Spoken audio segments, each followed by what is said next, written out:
So that was a video of my dad's close call while painting, and throughout the week, I've came to some serious realizations about money.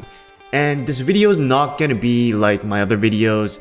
It's gonna be a videos without much lessons, but more about where I'm at and where I'm lacking.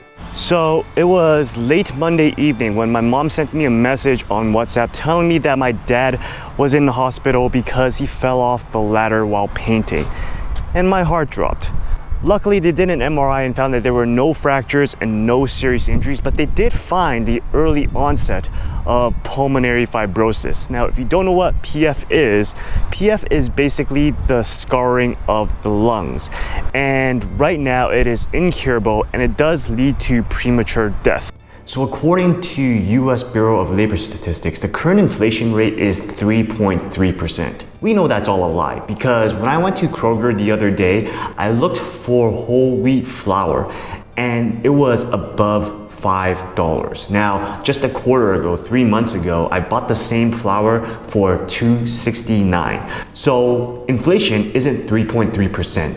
It is a whole 100+% because the price literally doubled. Now, thankfully, my family right now lives in Canada, so their MRI was free because if they were to get that in the US, it costs at least $800. I know because I recently got an MRI in the US and that's how much it cost me. Now, after my mom sent me our neighbor's CCTV of capturing my dad falling off the ladder, it suddenly hit me. My dad is 68 years old this year, and the men in my family, we rarely get up to 80. I think my grandpa died somewhere in the mid-70s. And according to Perplexity, the average funeral cost for someone who died in British Columbia is $12,525. Burial plots in desirable locations in the Lower Mainland says that it's going for somewhere around 30K plus in Vancouver. So that brings the total to around 45K. And me making around 110K per year, that's my salary, it's basically going to cost me almost half of my salary to afford my dad's funeral. And if we times two that for my mom, that's almost 100K. So funeral costs are the least of my worries right now because I feel like my dad basically holds the house together. My mom's cognitive abilities, I gotta say, they're going because my grandma had Alzheimer's in her later years, and my mom is literally talking herself into that. And my brother, right now, he is a NEET. If you don't know what a NEET is, then you can Google that. But basically, I really can't count on him for any financial support right now. If you look at my face, it's clear as day that I'm Asian. And I think that with Asian families, the oldest usually holds the most responsibility. And guys, I am the oldest. And right now, I don't really exactly know how to manage things when my dad is gone, and I'm not sure how my mom and my brother can be self-sufficient with where they are right now. And while I am fortunate that I can work anywhere, it's really I can work anywhere in the USA. So I can't go back to Canada and work from there. I can't move back. Otherwise, I wouldn't have a job. So I've reasoned that saving my way into financing my parents' funeral is half-baked. They have no life insurance whatsoever, so the funeral expense is gonna be out of pocket for me.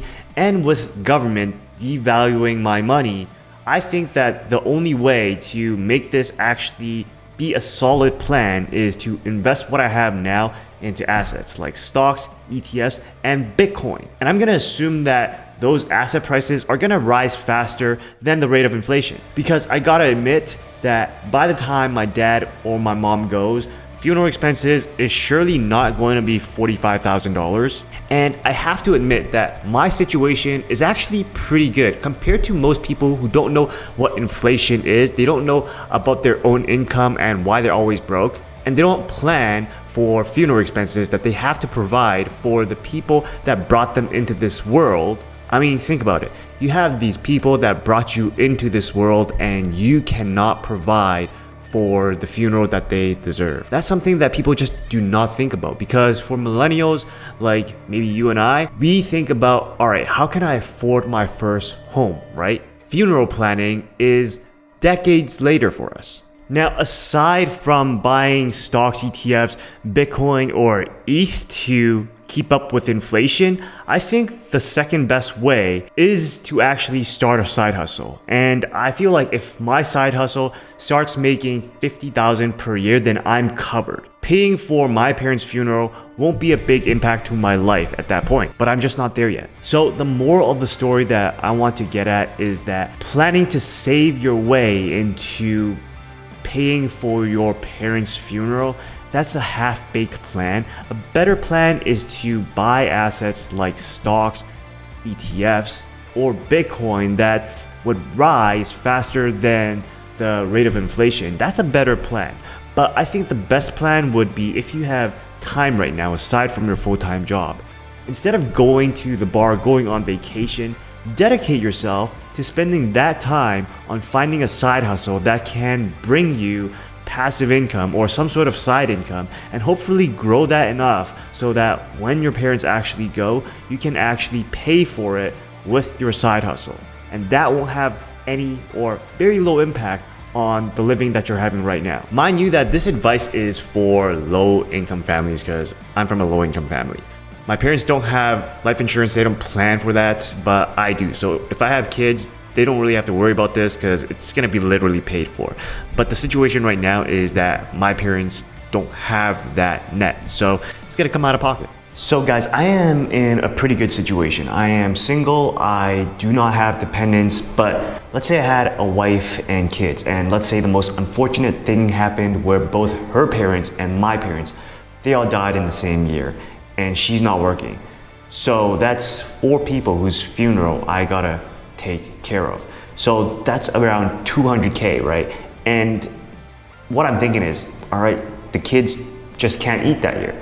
Now, I don't know if you guys ever think about that or had that thought cross through your head, but after this happened, after my dad fell off the ladder, that just certainly crossed my mind quite often. And I think that having assets is the best way to protect against this.